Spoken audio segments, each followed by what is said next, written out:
नमस्कार, स्वागत है आप सभी का न्यूज रूम पोस्ट की खास पेशकश स्पोर्ट्स पोस्ट में। भारत का कोच अगला कौन बनेगा, ये पहेली और उलझती जा रही है। आपको बता दें कि जो राहुल द्रविड़ उनका जो टेन्योर है वो 29 जून को खत्म हो जाएगा। उसके बाद भारत का अगला कोच कौन होगा ये किसी को भी नहीं पता और बीसीसीआई ने इसी के मद्देनजर नए कोच के लिए आवेदन मंगवा लिए हैं और जो 26, 27, 28 मई तक उसकी आखिरी तारीख है जब तक कोई भी उसके लिए अप्लाई कर सकता है, जिसके लिए कुछ शर्तें रखी गई है। पर आखिर कौन होगा कोच, इस रेस में वीवीएस लक्ष्मण बहुत आगे चल रहे थे, पर जो खबरें आई है हमने आपको बता दिया था कि वीवीएस लक्ष्मण ने भारत का कोच बनने से इनकार कर दिया। पर आखिर भारत का कोच कोई क्यों नहीं बनना चाहता और इसके पीछे क्या कारण है, इस वीडियो में उसी को समझने की कोशिश करेंगे। आपको बता दें कि भारत का कोच बनना अपने आप में एक बहुत बड़ा पद होता है और ये बहुत प्राउड वाली चीज़ें होती है। उसको अच्छा खासा पैसा भी दिया जाता है, उसकी इज्जत होती है। पर आखिर कोई क्यों नहीं बनना चाहता भारत का कोच? आपको बता दें उसके पीछे कुछ कारण हैं। सबसे पहला कारण ये होता है कि भारत की जो जनता है ना वो बहुत यानी कि हम कह सकते हैं इमोशनल है क्रिकेट को लेकर।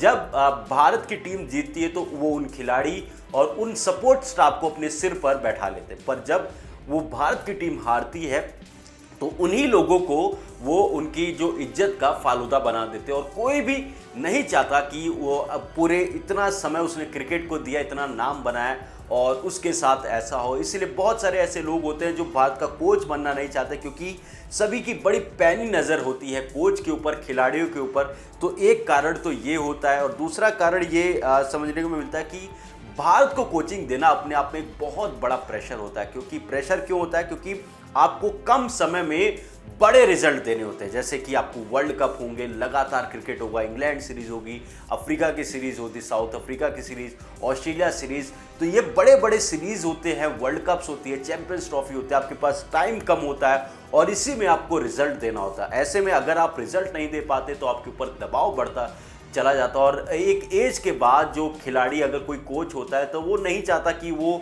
जिंदगी भर इतना प्रेशर लिया और अब और जाकर प्रेशर ले, इसलिए वो बचने की कोशिश करते हैं। तीसरा कारण जो समझ में आता है कि भारत को लगातार क्रिकेट खेलना होता है, यानी कि 12 महीने में 10 महीने वो लगातार ट्रैवलिंग कर रहे होते हैं।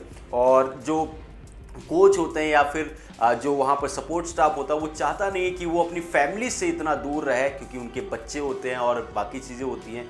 तो इसलिए वो भारत का कोच बनने से थोड़ा सा संकोच करते हैं। और जो सबसे बड़ा फैक्टर ये है कि जैसे जैसे ये आईपीएल या फ्रेंचाइजी लीग का चलन बढ़ता जा रहा है, इसलिए अब भारत को कोचिंग देने से लोग कतरा रहे हैं। क्योंकि फ्रेंचाइजी लीग होती है 2 से 3 महीने की होती है, आपको 3 महीना यहाँ पर काम करना होता है, दिन रात काम करना होता है और आपको अच्छा खासा पैसा मिलता है। उसके बाद के 9 महीने आपके पास होता है, आप ज़िंदगी के जो ऐसो आराम है वो आप मज़े लेते हो। सिर्फ 3 महीने काम करो, 9 महीने आप छुट्टी पे होते हो। तो इसलिए वो 10 महीने काम करने के बजाय सिर्फ 3 महीने काम करने को ज़्यादा तवज्जो देते हैं। तो ये कुछ कारण है। और एक कारण और है, क्योंकि भारत में जो खिलाड़ी होते हैं ना वो अपने आप में सुपरस्टार होते हैं। आप चाहे विराट कोहली, रोहित शर्मा, हार्दिक पांड्या, MS धोनी जैसे बड़े बड़े खिलाड़ी रहे। तो ऐसे में इन खिलाड़ियों को मैनेज करना एक कोच के लिए बहुत बड़ा सिरदर्दी होता है, क्योंकि जो कोच होता है वो अपने समय का बहुत बड़ा खिलाड़ी रहता है। तो ऐसे में उस बड़े खिलाड़ी को, आज के समय के बड़े खिलाड़ियों को जब मैनेज करना होता है तो वो इतना आसान नहीं होता। हमें लगता होगा बाहर से बैठ के देखना।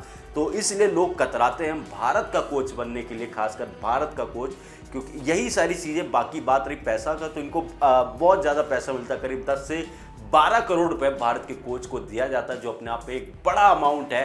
पर इसके बावजूद भी लोग कतराते हैं। हमने आपको कुछ कारण बताया। अब देखना होगा कि राहुल द्रविड़ का तो टेन्योर खत्म होगा, राहुल द्रविड़ अगले कोच नहीं होंगे। वीवीएस लक्ष्मण ने भी मना कर दिया, तो इन दोनों का पत्ता तो कट गया। रेस में कौन चल रहे हैं? Stephen Fleming, Ricky Ponting, Tom Moody, ये ऐसे कुछ नाम है। अब देखना होगा क्या ये लोग अप्लाई करते हैं, और अप्लाई करते हैं तो इनमें से किसका होगा, या फिर कोई और आकर भारत का कोच बनेगा। लोग तो ये कह रहे हैं कि इस बार विदेशी कोच ही भारत को मिलेगा। अब देखते हैं भारत का अगला कोच कौन होगा। ये हमने कुछ कारण आपको बताया जिसकी वजह से भारत का कोच कोई नहीं बनना चाहता। आप सभी को क्या लगता है इसके पीछे और क्या कारण हो सकता है कि जो भारत का कोच नहीं बनना चाहता? जो भी लगता है जरूर बताइएगा। अगर वीडियो पसंद आई तो वीडियो को लाइक करें, शेयर करें और देखते रहिए न्यूज़ रूम पोस्ट।